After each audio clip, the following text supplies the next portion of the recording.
Semua siswa di sekolah tahu, aku, Jiboda, terkenal sebagai pria yang pelit. Sebagai siswa berprestasi dari keluarga miskin, aku berhemat setiap hari, sampai-sampai ingin membelah satu koin menjadi dua untuk dibelanjakan. Namun suatu hari, Liu Ruyan tiba-tiba mengirim foto ponsel Apple yang aku berikan padanya dan screenshot percakapan transfer 1314 di grup teman dekatnya. Dalam screenshot percakapan transferku padanya tertulis, "Ruyan, semua uang saku hidupku ada di sini. Asalkan kamu bisa bahagia, apapun yang kamu minta untuk kuberikan, aku rela." Semua teman dekat cantiknya ada di grup ini, dan Liu Ruyan adalah yang paling cantik di antara mereka. Salah satu teman dekatnya membalas, "Memang jagoan si Ruyan, apa sih jenius yang dingin itu? Bukannya cuma anjing penjilat." Ada juga teman dekat yang mengirim, "Ruyan sudah banyak berkorban untuk membalas dendam teman masa kecilku. Aku mengorbankan diri untuk memikat si jenius." Teman baik lainnya mengirim pesan, "Ruyan, halo, betapa jahatnya. Bahkan berencana memberitahu si jenius sebelum ujian masuk perguruan tinggi. Bilang kamu menderita penyakit mematikan. Betapa hancurnya dia nanti." Liu Ruyan membalas dengan pesan suara, putus setelah ujian masuk perguruan tinggi selesai. Mendengar suara singkat dan santai Liu Ruyan serta sikapnya yang menyedihkan di hadapanku, sama sekali tidak seperti selama ini. Aku sering bolos untuk menemani di rumah sakit. Prestasi akademiku merosot tajam. Liu Ruyan terbaring lemah di tempat tidur, mengeluarkan laporan kanker palsu, berkata dengan penuh keprihatinan, "Kak Ji, maaf, aku telah membebanimu. Jangan lagi mengeluarkan uang untuk mengobatiku." Dia tahu bahwa demi mengobatinya, sekarang aku sudah tidak punya uang sama sekali. Liu Ruyan menunggu aku mengucapkan kata menyerah padanya, tapi tidak menyangka aku mengeluarkan lagi 300.000 uang penyelamat untuk belajar. Bagiku adalah hal yang sangat mudah, sejak kecil hingga besar. Selama aku ingin, aku bisa meraih peringkat pertama di tingkat. Di saat yang sama,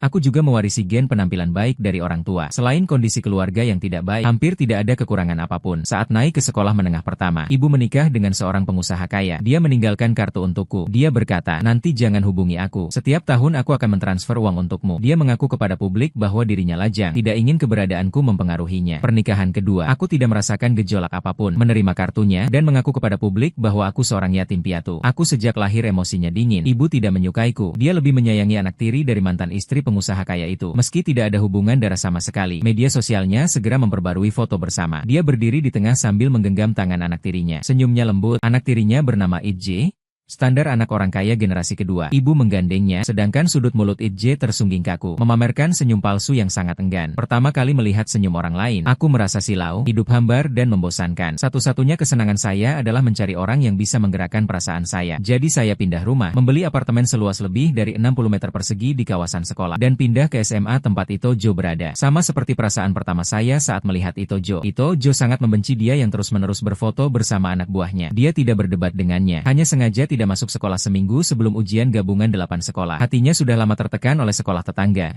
Sekolah pertama, peringkat saya stabil di posisi pertama seangkatan. Sekolah pasti tidak ingin melihat saya absen. Saat wali kelas menelepon, saya memberanikan diri berkata, "Bu Guru, bisakah saya pindah kelas?" Wali kelas segera menangkap keanehan dalam nada bicara saya. Dia melunakkan suaranya berkata, "Apakah ada orang di kelas yang mengganggumu? Jangan takut, guru akan membelamu." Aku berkata dengan terbata-bata, "Tidak. Hanya hubungan dengan teman sekelas kurang harmonis." Telepon ditutup. Kusembunyikan kegelisahan dan rasa takut yang sempat kutungkapkan. Aku tahu diriku sendiri bukanlah orang baik, pendendam. 2 hari kemudian, aku dipanggil ke sekolah oleh wali kelas melalui telepon. Sekolah memiliki CCTV. Wali kelas menghabiskan seharian memeriksa rekaman, menemukan Itoshiro secara terang-terangan dan diam-diam menyasariku. 2 bulan kemudian, langsung melaporkan ke pihak sekolah. Sekolah sangat serius menanggapi hal ini. Itoshiro berdiri di bawah bendera nasional, mengatupkan gigi dan dengan sangat enggan menyelesaikan pernyataan maafnya. Dia kehilangan muka di sekolah. Sejak itu benar-benar membenciku sampai tulang. Dia bilang Jiboda bajingan itu. Kalau bukan karena nilainya bagus, bagaimana mungkin guru begitu memihak? Dia bertanya, "Bingbing bisa bantu kakak satu hal?" Di luar kafe sudut jalan, Ito menjatuhkan tangannya di bahu seorang perempuan. Mata bertemu mata. Perempuan itu mengangguk bingung. Dia bertanya, "Lalu apa yang harus kulakukan?" Ito tertawa, "Terserah, kamu cantik sekali." Caranya mengendalikannya, buat dia malu, buat dia kehilangan muka, lalu ekspos dia. Aku lihat apalagi yang bisa dilakukan si brengsek ini. Ito memeluk orang itu ke dalam pelukannya, tertawa dengan sikap tak acuh. "Bagaimana?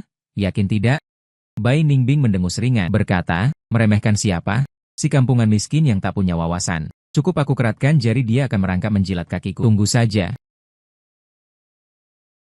Lihat bagaimana aku memperlakukannya seperti anjing." Hidupku yang membosankan tiba-tiba jadi banyak hal menarik. Misalnya tiba-tiba banyak cewek cantik di sekitarku yang mau kenal denganku. Ucapan itu, bagaimana bilangnya, di langit takkan jatuh pangsit. Cewek cantik juga takkan mendekatimu secara aktif. Tapi aku ini cowok cantik dan juara kelas. Apa bisa disamakan? Dia berkata, "Kak Ji, ada restoran Michelin baru buka.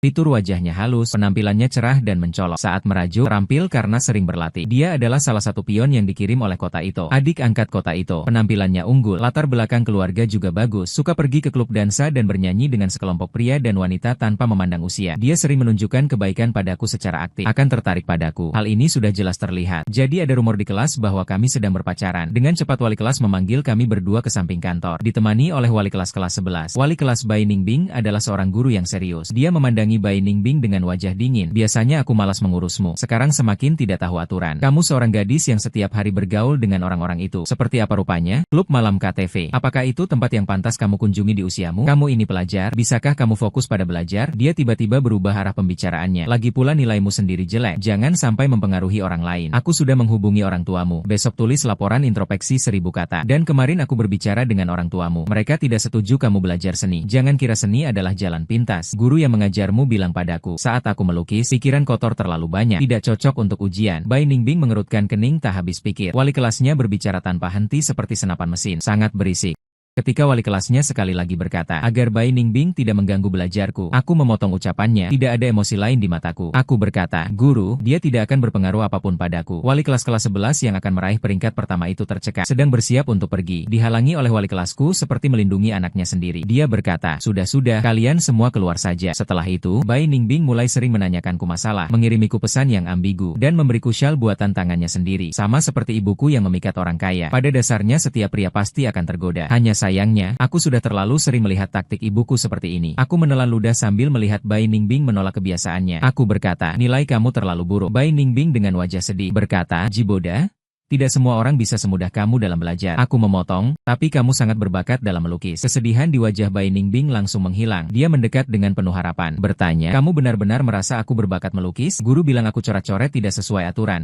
Aku membenarkan. Dia berkata lagi, mereka semua bilang aku bodoh, tidak bisa melakukan apapun dengan baik. Kemudian dia mulai mengeluh bahwa keluarganya tidak mengizinkannya melukis, ingin mengirimnya ke luar negeri. Aku memotong ucapannya. Aku akan pulang ke rumah. Jika dia benar-benar seorang sosialita yang berpengalaman dalam percintaan, seharusnya dia tahu, tidak seharusnya menunjukkan sisi rentannya di depan orang yang belum mencintainya akan dimanfaatkan. Dia menggigit bibir. Kak Daoki, apakah kamu ingin aku mengajarimu melukis? Mata Bai Ningbing adalah daya tarik terbesar di wajahnya. Memiliki sepasang mata peach blossom yang memikat. Aku menyukai segala hal yang indah. Aku menatapnya, berkata sambil tersenyum. Xiaoji, matamu sangat indah. Ajarilah aku melukis matamu saja. Pipinya memerah sementara tangannya memegang kuas, mengusap dengan lembut, bahkan setelah dibakar. Dia baru berusia 18 tahun. Kadang-kadang menunjukkan tangan yang murni. Aku menatap wajahnya, tersenyum ringan. Inilah mata yang pernah berkata akan membuatku merangkak di tanah dan menjilat kakinya. Menganggapku seperti anjing yang dilatih. Tidak lebih dari itu. Aku membandingkan lukisannya. Baru saja melukis sesuatu yang menyedihkan dan menyakitkan. Sepertinya aku memang menyukai lukisan. Aku tersenyum di wajahku. Tidak belajar dari kakak. Itu sudah sangat bagus. Aku meletakkan kuas lukis. Apakah lukisannya kotor? Aku tidak suka barang yang kotor. Wanita juga sama. Bai Ningbing berdiri terpaku di tempat, menatap mataku dengan bingung, dan aku melihat lukisannya. Mata dalam lukisan itu adalah mataku, tenang tanpa gelombang, tidak ada emosi sama sekali. Mata Bai Ningbing memerah. Dia memaksakan senyum tipis, berbalik dan cepat-cepat pergi dariku, merasakan pandangan penuh kebencian. Ito Kota menatap tajam kata-kata yang jatuh di lantai. Bai Ningbing selalu menganggap kuas lukis pemberian Ito Kota sebagai harta karun. Hari ini ternyata terbuang. Aku mengambil pulpen dan membuangnya ke tempat sampah. Kemungkinan nanti akan diganti orang. Semoga lebih menarik. Hasil ujian gabungan 8 sekolah keluar. Hari ini juara pertama sekolah, juga yang terunggul di antara 8 sekolah. Juara pertama menyalak juara kedua, hampir lebih dari 30 poin. Seiring tersebarnya foto dan rapor nilaiku, popularitasku langsung mengalahkan pujian sekolah dan kelas di bawah, yang disebutkan namanya dan dipuji. Untuk Ito Kota yang pernah membuliku, aku selalu tersenyum dengan penuh toleransi. Aku berkata, semuanya sudah terjadi di masa lalu. Yang penting dia tahu salah dan bisa berubah. Semakin aku toleran,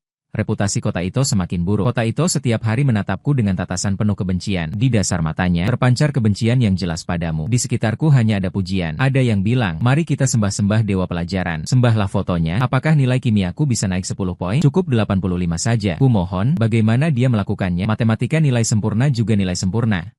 Aku kagum. Nilai esai bahasa juga tidak rendah. Ada juga yang bilang dia pejuang segi 6. Tapi aku dengar katanya dia suka pura-pura. Berpura-pura belajar, pulang ke rumah dan begadang semalaman. Seseorang membalas perpisahan. Dengar orang itu ngomong-ngomong kosong, Jiboda pasti jenius. Aku adalah teman sebangkunya. Kemarin seharian aku memperhatikannya. Kondisi mentalnya sangat baik. Istirahat antar kelas bahkan pergi main basket. Pasti itu si Ichiro yang sangat iri padanya. Yao, aku kembali ke tempat duduk. Teman sebangku bertanya, Kak Ji, begitu banyak cewek cantik yang tertarik padamu. Tidak ada satupun yang kamu minati? Aku kembali menggelengkan kepala. Orang yang dicari Ichiro aktingnya di Thailand jelek. Wajahnya juga terlalu lucu. Teman sebangku mengangguk dan berkata, ternyata memang pria sejati Sigma. Selain Bai Ningbing, Ichiro setidaknya mencari 5 tipe cewek berbeda untuk mengujiku. Aku suka sensasi baru. Translate_text. Yang terbaik adalah bisa membawa keinginan untuk menyelidiki. Orang-orang yang datang semuanya kurang sedikit. Sampai di kelas muncul suara tawa. Dia memiliki wajah yang memikat hati. Dia sangat tampan. Bentuk tubuhnya juga sangat bagus. Suaranya saat merajuk juga manis. Yang paling penting, dia sangat menarik. Orang lain hanya menyiratkan, hanya menggoda. Sedangkan dia dengan terang-terangan menggoda mengandalkan kecantikannya. Aku melihat dia disiram air hingga basah kuyup. Kemeja putih menempel pada pinggangnya. Liu Yan yang muncul di hadapanku menunjukkan sebuah senyuman. Bolehkah aku bertanya, apakah kamu diintimidasi? Aku memandangnya dengan penuh kasihan. Dia mengangguk. Aku hanya melihatnya jatuh di dadanya. Aku bilang, kancingnya rusak. Makhluk kecil yang malang selalu menarik perhatian. Dia dengan sedih memegang tanganku, menggoda dan memelukku. Dia bilang aku sangat menjengkelkan. Mereka semua bilang aku menjengkelkan, mengucilkanku, menggangguku. Aku melihat penampilannya yang polos, lalu melihat video anonim di ponselku. Senyumku mengembang di dalam ruangan yang ramai. Liu Ruyan menampar wajah di depannya. Ekspresi pria itu merendahkan. Dengan pecundang sepertimu pantas mengejarku. Kamu bahkan tidak layak mengangkat sepatuku. Ito tersenyum sinis. Menurut perintah Liu Ruyan menekan pria itu ke tanah. Kemudian Liu Ruyan mengangkat kaki menginjak tengkuknya menekan. Seluruh wajahnya menempel di lantai. Dia berkata, tapi ya, sebagai alas sepatu cukup cocok. Aktingnya sangat bagus. Saat itu sehelai bunga sakura jatuh tepat di ujung rambutnya. Polos dan tak bersalah. Tapi orang di depan tak tahu kecemburuan wanita sangat menakutkan. Pada hari pertama aku memujinya cantik di depan umum. Ada yang tanpa ragu membongkar Liu Ruyan. Aku mengeluarkan tisu dan membersihkan rambutnya. Aku bertanya, maukah kamu menjadi teman sebangkuku? 2 gedung di samping sekolah milik keluarga Liu Ruyan. Dan aku adalah juara pertama di sekolah. Jadi, ketika aku mengusulkan untuk menukar tempat duduk, wali kelas hampir tak ragu. Langsung setuju sekolah bahkan memberiku beasiswa. Translate_text. Setelah pulang sekolah, aku sedang membereskan buku pelajaran. Pipiku sudah ditempeli ciuman yang lembab dan lembut. Liu Ruyan berkata, si jenius tidak perlu belajar, juga bisa ujian dengan baik. Malam ini temani aku. Di bawah nada ekor yang tidak takut merengek, tersembunyi keakraban yang sama. Dia menggigitku dengan lembut, menghentikan jari-jarinya, bibirnya bulat dan penuh, matanya yang menggoda menatapku. Aku berkata, di kelas ada CCTV. Dia mendekat dan bertanya dengan suara lembut. Kalau begitu di rumah boleh? Tersenyum, lihat kamu aku. Translate_text. 1 bulan lagi. Akan ada hasil ujian anti pacaran untuk ujian masuk perguruan tinggi. Buku tugas dan buku pelajaran setelah kelas 2 kali kotor diambil oleh Liu Ruyan dengan berbagai alasan. Tetap stabil menduduki peringkat pertama di tingkat tahun. Liu Ruyan tidak akan berhenti sebelum mencapai tujuannya membuat nilai saya turun. Tahu bahwa tidak ada orang di rumah saya. Dia dengan terang-terangan mengikuti saya pulang ke rumah. Liu Ruyan benci belajar. Sementara begitu saya pulang, saya langsung menangkapnya belajar. Dia akan dengan wajah tidak rela bertanya pada kakak, kalau sudah belajar, kakak mau temani. Saya mengangguk. Akhirnya dalam menjawab, setelah benar, dia merangkul leher saya dan mengerutkan bibir berkata, sudah selesai. Katanya kakak akan menemaniku. Gadis 18 tahun memang manja. Dia mengakui sendiri menikmatinya sebentar. Tapi Liu Ruyan melihat mata saya yang sadar. Jiboda, aku bilang salah sebut. Aku menandai soal-soal salah di malam terakhir. Liu Ruyan menulis kata, menolak berpikir, di wajahnya. Dia menganggap belajar tidak penting. Lagi pula ada keluarga yang menjamin. Dia mulai cekcok denganku. Dengan manja menarik lenganku. Dia berkata, belajar dan belajar lagi Jiboda. Di matamu hanya ada belajar. Sama sekali tidak menyukaiku. Sementara aku tidak memberinya pandangan lebih. Perempuan yang cekcok tidak boleh dimanjakan. Masa harus kuhibur dia kalau dia sudah memanfaatkan itu untuk merayuku? Tentu dia yang harus memberiku nilai emosional. Selain itu, wajahnya memang cantik. Aku sama sekali tidak sadar sedang dalam situasi perang dingin. Membiarkannya tidak sarapan. Dengan tubuhnya sendiri memberi makan beban. Memaksaku untuk memperhatikannya. Aku mengelus rambutnya. Matanya yang indah dipenuhi alat ciuman yang tak dihiraukan. Menutupi perutnya dan membalikkan badan. Tapi dia tidak tahu. Hanya orang yang pertama kali jatuh hati yang akan merasa tersakiti oleh ketidakpedulian orang lain. Dari awal hingga akhir, aku adalah pengamat yang tenang. Melihatnya mengamuk. Orang anonim mengirimiku video baru lagi. Di video itu wajah-wajah yang familiar. Tak lain adalah kelompok kecil itu yang datang menggoda. Seseorang berkata, memang seperti asap. Baru muncul sudah membuat Jiboda terpesona. Asap, apa sebenarnya yang kau lakukan? Hingga Jiboda berani meminta guru untuk mengganti teman sebangku. Aku mendengar suara Liu Ruyan, jelas terdengar dari layar, dengan sedikit kesombongan yang tersembunyi. Dia bilang apa sih? Mengira dia berbeda dengan pria lain, tapi toh datang juga saat aku menggerakkan jari. Bai Ningbing bertanya, Ruyan, kapan kamu berencana putus dengannya? Liu Ruyan tersenyum dan berkata, tentu saja menipunya seperti pria lain, baru putus setelah dia melakukan vasektomi untukku. Suara gelas pecah terdengar di video, Itu Bai Ningbing yang menjatuhkan gelasnya. Ichiro mengejek, jangan-jangan kamu suka sama dia. Sudah selama ini, nilainya belum turun. Kurasa dia juga tidak terlalu peduli padamu. Musik di bar terlalu berisik, hanya terdengar Liu Ruyan meninggalkan kata-kata meremehkan. Dia bilang, bagaimana mungkin aku jatuh cinta pada si miskin yatim piatu itu? Apakah dia pantas? Laporan kanker sudah siap. Sebulan sebelum ujian nasional, lihat bagaimana aku mengendalikannya. Anonim bertanya padaku sudah seperti ini. Apakah kamu masih menyukai Liu Ruyan? Aku seperti biasa tidak membalas permainan yang begitu menarik ini. Putri-putri kaya berusaha silih berganti. Berperan sebagai perayu untuk menyenangkanku. Mengapa harus membongkar rahasia? Selama tidak jatuh hati yang bahagia adalah hasil ujian percobaan pertamaku keluar. Liu Ruyan yang awalnya 400 lebih sekarang kudapatkan 500 poin. Tergantung di peringkat ke-7 terakhir. Aku lebih tinggi 200 poin darinya peringkat rendah. Nilai setiap mata pelajaran kecil juga nomor 1. Aku berkata, nilaimu ada peningkatan. Malam ini ingat kerjakan lembar ujian. Aku sudah bantu tandai poin-poin pentingnya. Tipe soal yang sama. Jangan salah 2 kali. Aku mengambil lembar ujian fisika Liu Ruyan. Melihat soal ketiga dari belakang. Mengerutkan kening dan berkata, kamu baru saja salah pada soal ini minggu lalu. Sekarang salah lagi. Liu Ruyan mengatupkan bibirnya tanpa menghiraukan. Tangan saya sangat jelas, menutupi perutnya sendiri. Dengan sudut mata terus melirik ke arahku. Aku meletakkan lembar ujian. Tepat saat aku bersiap membereskan meja, dia tidak puas menarik ujung lenganku. Di matanya terlihat genangan air. Dia berkata, apa kamu tidak melihat perutku sakit? Kamu hanya peduli pada nilainya, kepatuhan dan kelembutannya. Semua adalah kamuflasenya. Sekarang Liu Ruyan, di matanya terpancar kemarahan yang tidak puas. Ekspresi ini pernah kulihat di wajah Bai Ningbing juga. Putri keluarga kaya yang kurang kasih sayang, mengira dirinya sangat memesona. Bisa mempermainkan hati orang. Padahal diberi sedikit perhatian, dirinya langsung menampakkan segalanya. Ku sentuh kepalanya, dengan wajah penuh kasihan. Tapi Liu Ruyan, di keluarga seperti kita, hanya dengan belajar giat ada jalan keluar. Aku tahu kau tak suka belajar, jadi aku harus lebih berusaha. Aku tak ingin kita tak punya masa depan, agar nanti aku bisa belikan sarapan untukmu. Di samping kotak makan ada Wei Yang. Lain kali jangan begini lagi. Liu Ruyan menahan kekesalan di matanya. Saat menerima kotak basah dari tanganku, seluruh tubuhnya terdiam di sana. Dia lupa bahwa di hadapanku, dia sedang memerankan seorang pemuda miskin. Bukan berarti tidak belajar, juga bisa hidup dengan baik. Putri kaya Liu Ruyan jarang begitu tenang. Duduk di samping menyelesaikan makannya. Tidak lagi menggangguku untuk melakukan hal lain. Aku pulang ke rumah. Ada suara dari lemari pakaian. Aku mengerutkan kening dan berkata, dia tidak ada? Keluarlah. Begitu suara perempuan terdengar menyebutku kotor. Apakah Liu Ruyan sendiri bersih? Hati Liu Ruyan lebih kotor. Detik berikutnya, Bai Ningbing langsung menyelinap ke dalam pelukanku. Tadi malam, Bai Ningbing dan Liu Ruyan mengetuk pintu rumahku berurutan. Untuk mencegah Liu Ruyan salah paham, aku terpaksa menyembunyikannya dulu di dalam lemari pakaian. Hanya saja tidak menyangka, Bai Ningbing ini tinggal di dalam lemari seharian dan tidak pergi. Dia mengangkat kakinya yang hangat dan menempel dengan lembut. Tubuhnya demam tidak normal. Bai Ningbing selalu suka memakai pakaian cerah dan mencolok, tapi sekarang berganti dengan gaun putih sederhana, terlihat lebih polos dan bersih. Pakaian yang dibeli untuk Liu Ruyan justru dipakainya sendiri. Di ujung mata Bai Ning ada tahi lalat merah karena demam, sehingga ujung matanya sekarang memerah. Dia tahu di mana kelebihannya. Sepasang mata persik yang penuh gairah lembab. Memandang sayangnya bunga di depan ini beracun. Lihat saja, jangan dimakan. Liu Ruyan lebih bersih darinya, lebih cantik darinya. Mengapa aku harus memilih yang lebih rendah? Aku mengabaikan tatapan terluka Bai Ningbing, langsung mendorongnya jauh. Aku berkata, pacarku tidak menyukaimu. Pergi lebih awal. Dia bertanya. Dia tidak suka suara tajam Bai Ningbingku. Dari tenggorokan keluar, dia menggigit bibir berkata, apa sebenarnya yang baik darinya? Kemudian, dia menggenggam lengan bajuku. Matanya berair penuh emosi. Kakak, dia tahu wajah aslinya mengapa masih memanjakannya. Mengapa hanya dia yang bisa mendekatimu? Apakah karena menyukai penampilannya? Tapi aku? Apa maksudku wajah asli? Aku berpura-pura tidak mengerti menatap Bai Ningbing. Aku tidak pernah membalas pesan anonim yang dikirim Bai Ningbing padaku. Dia tidak bisa memastikan apakah aku tahu sisi sebenarnya Liu Ruyan. Bai Ningbing menyadari ucapan yang terlepas, dengan tidak rela mengepalkan tangannya. Dia juga penipu. Tentu tidak berani membongkar wajah asli penipu lainnya. Ada suara ketukan di pintu. Suasana yang ambigu pun pecah. Aku melihat Bai Ningbing dengan canggung. Kata-katanya yang menuduh tersangkut di tenggorokan. Dia tahu tak punya hak untuk menegur Bai Ningbing yang dengan sedih menarik kembali airnya. Dia berkata, kali ini mau menyembunyikan di mana lagi. Suaraku tenang, memberinya segelas air. Aku berkata, kalau demam, perhatikanlah kondisi tubuhmu. Mata Bai Ningbing tiba-tiba berbinar seperti bunga layu yang terkena embun, mendapatkan kelegaan sesaat. Suara kesal terdengar dari pintu. Kenapa kamu di rumah Jiboda? Liu Ruyan geram sekali. Dia langsung menampar wajah Bai Ningbing. Bai Rugbing tidak melawan, hanya memanggilku dengan lemah. Beberapa hari yang lalu, aku segera menarik Liu Ruyan mendekat. Aku bilang dia demam. Liu Ruyan menggigit bibirnya berkata, demam? Demam tidak pergi ke dokter malah datang ke rumahmu. Ternyata seperti yang dikatakan itu. Kamu memang suka main perempuan. Kamu memang brengsek. Mendengar kata-kata itu, aku kehilangan kesabaran. Melempar Wei Yao kepada Liu Ruyan. Aku bilang terserah bagaimana Sui Sui berpikir.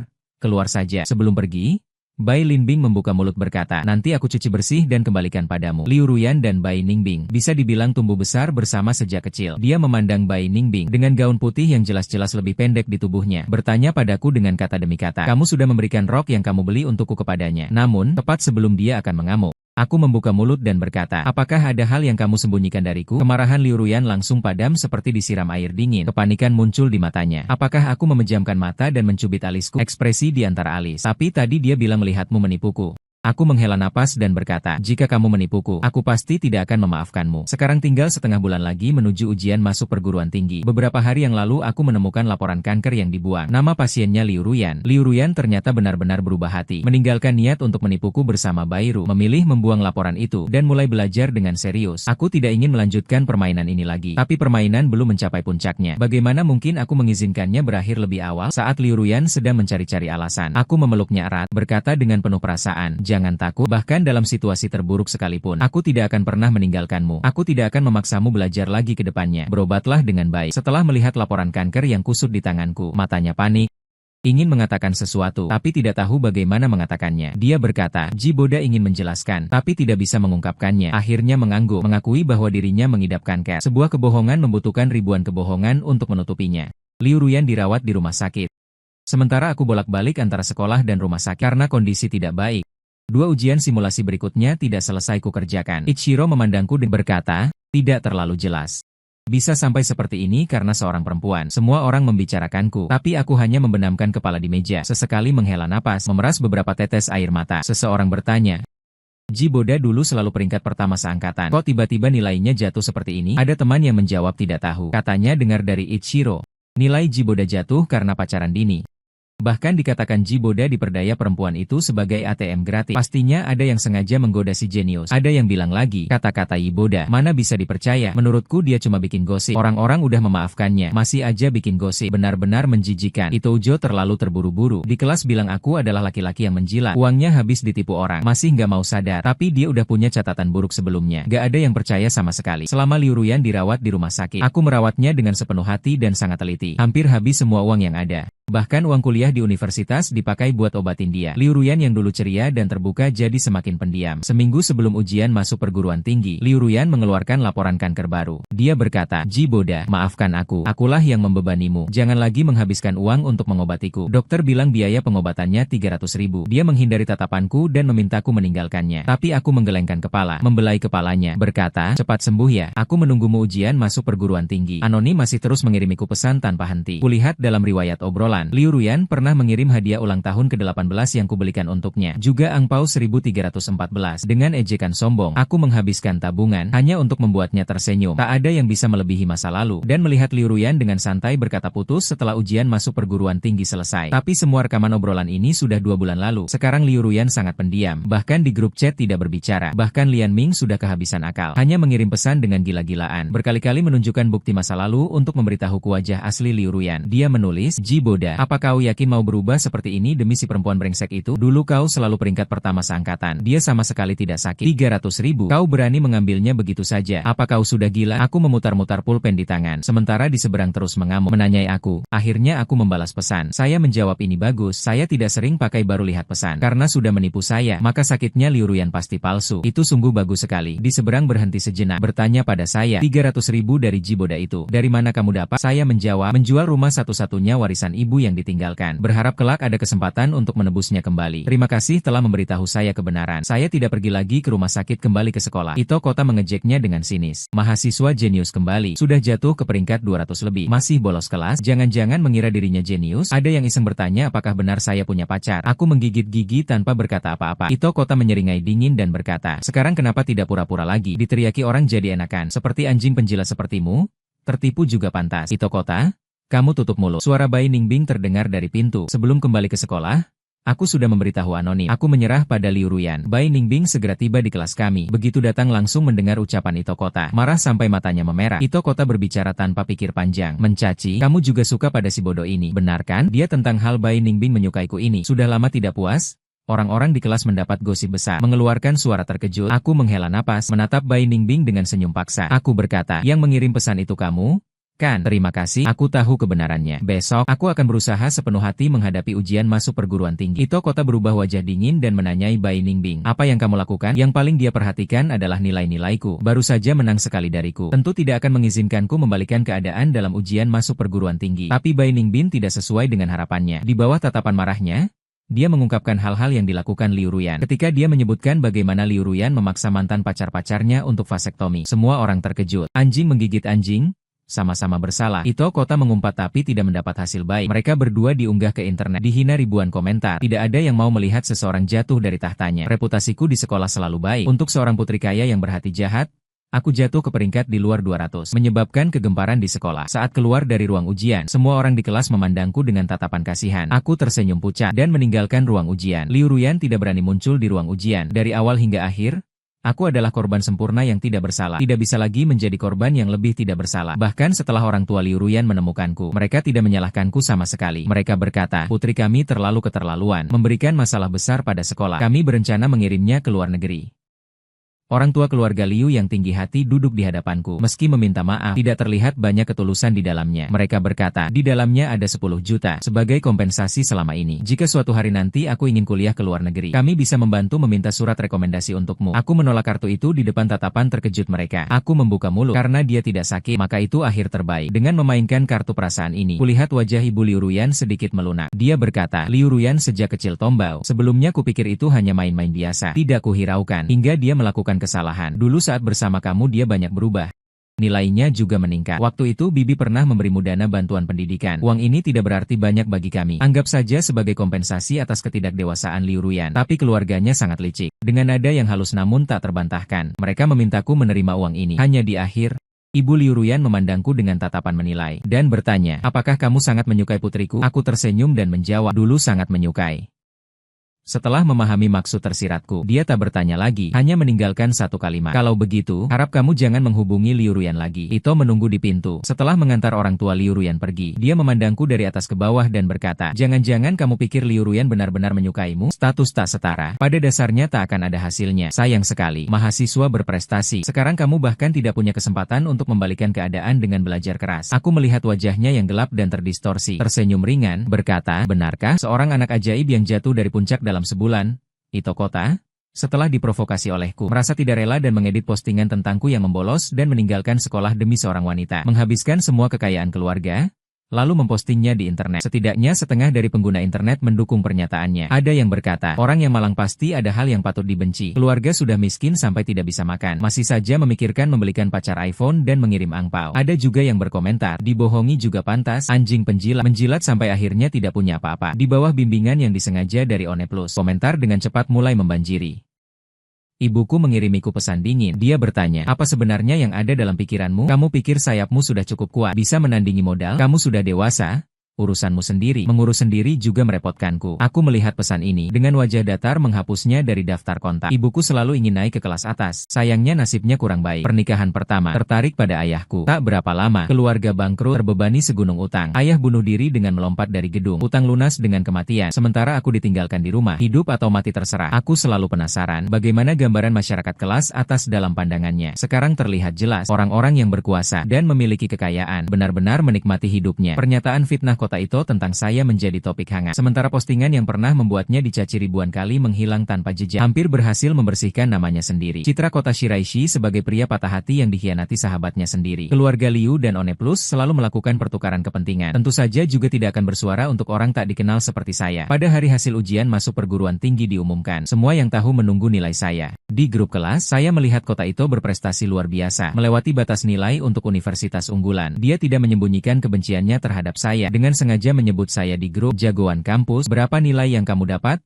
Orang-orang di kelas tidak tahan melihat Ito Cheng berbohong untukku. Tapi dia sama sekali tidak peduli. Dia hanya ingin melihatku jatuh dari singgasana. Dia mengirim pesan, tidak mungkin lebih tinggi dariku kan? Lagi pula nilai ujianmu terakhir kali cuma 500 lebih. Netizen yang membicarakan kisah Ito Cheng Si juga sedang menyaksikan nilainya. Kulihat deretan angka 0 di layar sebelum mematikan komputer. Tidak ada penekanan nilai, dan tidak mungkin ada kelainan. Kecuali muncul peserta lain yang hampir dapat nilai sempurna. Kalau tidak, Aku seharusnya adalah peserta yang diperebutkan sekolah terbaik seprovinsi. Masa depan mana mungkin bisa buruk? Seminggu kemudian, aku menerima wawancara media di dalam rumah 60 meter persegi. Netizen berkomentar ramai-ramai. Dewa turun ke dunia. Bukankah orang tuaku raja berdua menandai aku bukan tokoh utama untuk menyelamatkan Tuan Li? Meninggalkan taman apa untuk menjadi juara ujian kekaisaran? Kalau aku adalah suami sang putri dan tampangnya seperti ini, bukan tidak mungkin juga.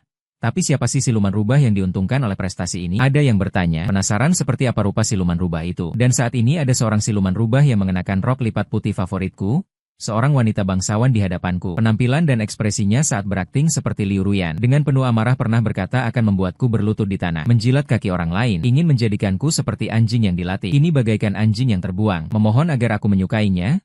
Bai Ningbing yang menyedihkan. Apakah tiruanku tidak mirip? Tipe seperti apa yang kau suka? Aku bisa menyesuaikan. Apakah kau masih menyukai Liu Ruyan, si jalang itu? Mata Bai Ningbing dipenuhi kesedihan. Tapi aku sama sekali tidak tersentuh. Cintanya datang terlalu mudah. Pergi juga cepat. Bagiku tidak memiliki nilai apapun. Aku berkata, Bai Ningbing, saat itu percakapanmu dengan Itoshiro di luar kafe. Aku sudah tahu. Dengan satu kalimat aku menghancurkan semua harapannya. Suaranya menjadi tajam, membawa sedikit rasa tidak percaya. Seperti akhirnya tersadar lalu menggenggam lengan bajuku sambil berkata, jadi kamu sudah tahu sejak awal. Tahu kalau kami adalah penipu. Kali ini dia benar-benar menangis. Bukan tangisan palsu seperti sebelumnya. Air mata menetes berderai-derai ke lantai. Kupujinya, matamu memang sangat indah. Bai Ningbing menghentikan tangisnya. Pandangannya menatapku penuh kebencian. Dia menggigit bibir sambil berkata, seharusnya aku sudah tahu sifatmu yang pandai bersilat lidah. Aku berjongkok dan mengucapkan kebohongan kecil. Ku bilang awalnya tidak tahu.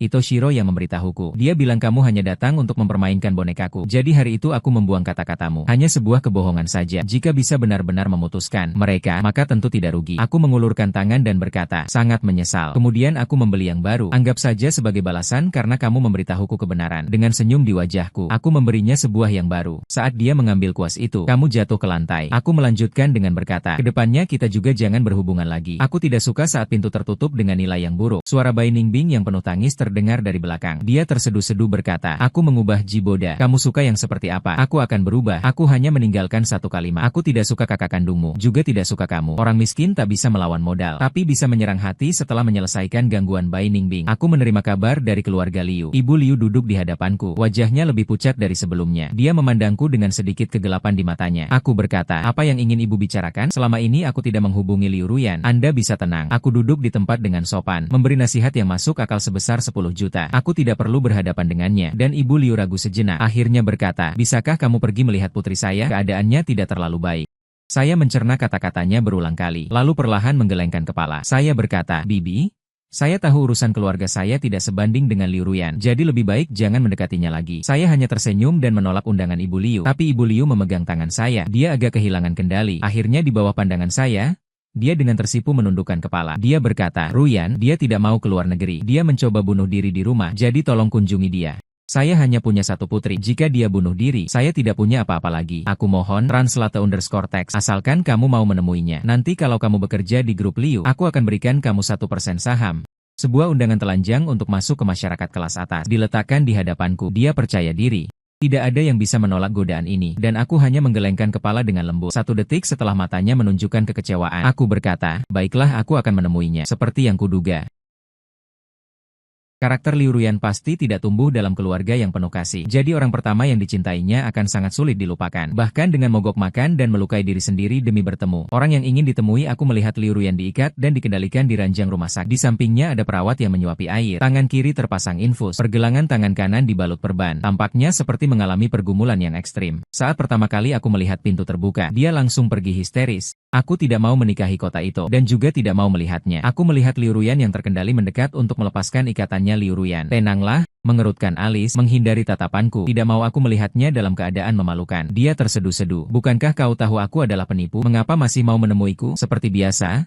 Aku mengusap kepalanya. Aku bilang aku akan pergi ke Qingdan. Dia berkata, selamat, juara Shen Liu Ruyan telah melewatkan masa lalu. Suaranya teredam di dalam selimut. Dia bertanya, kamu tidak membenciku, telah menipumu. Sebenarnya tidak berhasil menipu. Lalu apa artinya benci? Ibu Liu di belakang terus mengamatiku. Aku menunjukkan senyum sabar dan lembut seperti biasa. Aku berkata, semuanya adalah hal yang sudah lewat. Saudara laki-laki Liu Ruyan mengangkat kepala dengan harapan di matanya. Aku tidak memberinya kesempatan untuk berbicara. Keluar dari pintu ruangan. Ibu Liu berdiri di sampingku. Sekali lagi memberikan hak undangan. Hanya saja kali ini memberikan kesempatan untukku menikahi Liu Ruyan. Aku melihat Ito Kota yang muncul di rumah sakit dengan bunga dan buah, serta berdiri di sampingnya. Seperti melihat hantu, melihat ibu dan aku menunjukkan senyum riang. Aku berkata baik. Sebuah penipuan baru dimulai. Pelaku penipuan kali ini adalah aku, Liu Ruyan dari sudut pandang orang luar. Saat pertama kali melihat Jiboda, jantungnya tak terkendali berdebar kencang. Wajahnya yang angkuh dan peringkat pertama di kelas memang cukup mencolok. Tak heran semua orang yang dikirim Ijo untuk mendekatinya gagal. Mereka bilang dia sulit didekati. Tapi menurutku tidaklah demikian. Asal mau merendahkan hati, berpura-pura menyedihkan, berpura-pura berasal dari kelas sosial yang sama dengannya. Dengan mudah bisa membangkitkan rasa iba Jiboda. Karena terlalu mudah didekati. Tiba-tiba dia merasa bosan. Tapi ketika menyadari semua orang di grup cemburu, hanya dia yang berhasil mendekati Jiboda, dia kembali merasa tertarik. Maka pada malam hari ketika menerima hadiah ulang tahun ke-18 dari Jiboda, dengan tanpa sadar dia memfoto hadiahnya dan mengirimkannya ke grup. Lalu mengunggah rekaman percakapan dengan Jiboda juga. Teks, cinta si penjilat, tapi dia sama sekali tidak menyebutkannya. Malam itu, dia juga menyerahkan malam pertamanya kepada Jiboda. Ada sahabat yang membalas, memang Jian, apa itu kutu buku dingin? Bukankah dia cuma penjilat? Ada sahabat lain mengirim pesan Ruyan, banyak berkorban, untuk membalas dendam untuk teman masa kecil, merayu kutu buku. Sahabat lain menggigil Ruyan, kamu benar-benar jahat, bahkan berencana memberitahu si kutu buku sebelum ujian nasional. Bilang penyakit terminalmu benar-benar kejam. Dia melihat pesan terakhir, hatinya agak kesal. Sejak Jiboda mengatakan kata-kata itu akan menafkahimu di kemudian hari, dia menjadi tidak seperti dirinya sendiri. Dia mudah sekali merasa kesal. Bagaimana mungkin Jiboda bisa menafkahinya dengan semua pakaian Jiboda? Berapa banyak uang yang bisa dihasilkan Jiboda? Sudahlah, melihatnya begitu menyedihkan. Jangan menipunya sebelum ujian masuk perguruan tinggi. Setelah ujian masuk perguruan tinggi putus dengannya, mengungkapkan kebenaran, mungkin Jiboda bisa memaafkannya. Jadi dia membalas di grup bahwa akan putus setelah ujian masuk perguruan tinggi. Tapi dia tidak menyangka bahwa laporan diagnosis kanker yang dibuangnya ternyata bisa dilihat oleh Jiboda. Dia memeluknya dengan putus asa, seolah memeluk seluruh dunia, dan dia merasa detak jantungnya lepas kendali. Tanpa sadar mengakui bahwa dirinya sakit, Jiboda demi dirinya sendiri membolos. Prestasinya terus menurun. Semua orang di grup IJK memujinya karena ada manfaatnya. Tapi dia hanya merasa semakin gelisah. Semakin mendekati ujian nasional, semakin terasa sesak dan gelisah. Sehari sebelum ujian nasional, dia sedang bingung bagaimana menghadapi Paman Datia nantinya. Dia bersiap untuk mengungkapkan kegelisahannya di grup. Tiba-tiba melihat sesuatu yang membuatnya panik seumur hidup tak terlupakan. Seseorang mengirim pesan, bajingan, dia cuma punya wajah yang bagus. Selain itu apalagi, berdasarkan apa membuat Jiboda tertarik padanya, Jiboda sampai menjual rumah demi dia. Itu adalah satu-satunya warisan ibunya. Ada juga yang mengirim pesan bajingan tak tahu malu, menggoda Jiboda Bai Ningbing. Apakah kamu memberitahu kebenaran kepada Jiboda? Bai Ningda kembali. Kamu ngapain? Dia salah kirim grup. Di grup ini Liu Ruyan ada. Cepat tarik kembali pesanmu. Ditarik kembali satu persatu. Dan pikirannya dipenuhi oleh Jiboda. Mengetahui kebenaran, dia bahkan menjual rumah ibunya untuk kebohongannya. Ujian masuk perguruan tinggi keesokan harinya. Liu Ruyan tidak hadir. Dia takut melihat orang Jiboda. Dia tidak pernah begitu khawatir tentang hasil Jiboda. Setelah lulus ujian masuk perguruan tinggi, Jiboda juga tidak pernah mencarinya. Seperti pedang Damokles yang tergantung di atas kepalanya. Tidak bisa tidur nyenyak sepanjang malam. Hingga melihat Jiboda menjadi juara ujian masuk perguruan tinggi. Barulah dia lega. Jiboda tetap tidak datang menemuinya. Keluarga mengatur pernikahannya dengan Itoshiro. Tapi sekarang, setiap kali melihat orang Itoshiro, dia merasa muak. Memang, dia bukan orang baik. Tapi Itoshiro membuatnya lebih merasa muak. Semakin keluarganya memaksanya menikah, semakin ia merasa muak. Jiboda masih belum menemuinya. Suatu hari ia memandang lantai yang remang-remang. Tiba-tiba timbul keinginan untuk melompat. Ini bukan pertama kalinya ia memiliki pikiran seperti ini. Semakin mendekati tanggal pertunangan, pikiran itu semakin kuat. Pada suatu siang yang biasa-biasa saja, pikirannya kosong sama sekali. Dengan teriakan-teriakan tajam, penglihatannya hilang selama bertahun-tahun. Ia lupa sudah berapa lama melawan keluarganya, dan sudah berapa kali mencoba bunuh diri. Akhirnya datanglah kabar kompromi. Ibunya sangat kecewa. Ia berkata, sejak kecil kamu selalu menyakiti dirimu sendiri. Untuk mendapatkan yang kamu inginkan, kamu harus tahu trik ini. Hanya berguna di depan orang yang peduli padamu. Saya sudah memanggil Jiboda. Apakah Liu Bo bisa menahan orangnya? Lihat dirimu seperti orang yang bisa diandalkan. Mendapatkan anugerah dari langit. Jiboda bilang dia mau pergi ke Universitas Qinghua. Dia pikir dia juga harus pergi. Tapi setelah mengulang setahun, dia sadar tidak punya bakat belajar sama sekali. Sementara Jiboda sudah bisa menangani urusan perusahaan anak. Bahkan menanganinya dengan baik. Hatinya sedih. Ibu tidak menghalanginya pergi ke sebuah tempat dekat Boda. Dia baru bisa masuk Universitas Shenzhen. Asalkan bisa bertemu Jiboda saja. Setiap akhir pekan pergi ke dekat Universitas Qinghua. Seperti penjaga setia menunggu Jiboda. Sekarang Jiboda yang besar semakin tinggi dan semakin bersinar. Bahkan ibu memujinya dan berharap Jiboda adalah anaknya sendiri. Sekeliling Jiboda selalu dikelilingi banyak orang. Tapi yang membuatnya merasa tenang adalah Jiboda hanya memikirkan dirinya sendiri hingga tiba di Four Seasons. Boda berhasil masuk program Pascasarjana. Sebuah keluarga yang awalnya memiliki momentum serupa dengan keluarga Liu. Dalam 4 tahun ini dengan cepat jatuh, It memberinya obat, ingin menidurinya. Tapi dia mendorong orang itu dari tempat tidur, melompat dari jendela lantai 2. Saat berlari keluar pintu, dia melihat tunangannya sendiri. Dia dengan penuh semangat menerjang Jiboda, namun keraguan mencuri kilau kekecewaan dari matanya. Apa yang membuat Jiboda kecewa? Dia tak berani memikirkannya lebih jauh, hanya semakin erat melilitnya. Mulai merawat dirinya sendiri dengan lebih hati-hati. Saat satu keluarga runtuh, Jiboda sudah berusia 28 tahun. Liu Ruyan melihat ibu tiri It menerobos masuk ke dalam rumah, menghadapinya dan memaki. Jiboda adalah anak yang tidak berbakti. Dia hanya merasa dingin di punggungnya. Dia jelas ingat, Jiboda pernah bilang dirinya adalah anak yatim. Dulu Jiboda untuk mengobati dirinya, menjual warisan yang ditinggalkan ibunya. Hal ini bisa dia ingat seumur hidup. Tapi Jiboda dengan ekspresi datar memanggil, "Ibu," itu adalah ibu yang menghancurkan semua hayalannya. Dan dia tidak berani bertanya, mengapa? Jiboda 28 tahun, tetap hanya tunangannya. Ayah dan ibu di rumah juga mulai khawatir. Dia mencabut haknya di perusahaan. Tapi saat itu karirnya sudah berkembang pesat. Perusahaan yang didirikan saat kuliah sudah bekerja sama dengan banyak pihak, menjadi orang baru yang terkenal di dunia bisnis. Berbagai macam wanita muncul di sisi Boda, dan dia seperti seorang istri yang menggerutu. Semua orang mengatakan dia tidak pantas dengannya. Ketika Jiboda mengusulkan pembatalan pertunangan, semuanya menjadi jelas. Dia tersadar dari lamunannya. Menyadari ini adalah penipuan besar. Sudah sejak 10 tahun lalu, saat dia mulai berbohong, benihnya telah ditabur. Karena dia ingin berkata, "Tolong bohongi aku lagi, bolehkah?" Ruang kuliah dipenuhi suara hiruk-pikuk. Semua kamera mengarah ke Jiboda. Jiboda duduk di atas berbicara dengan lancar.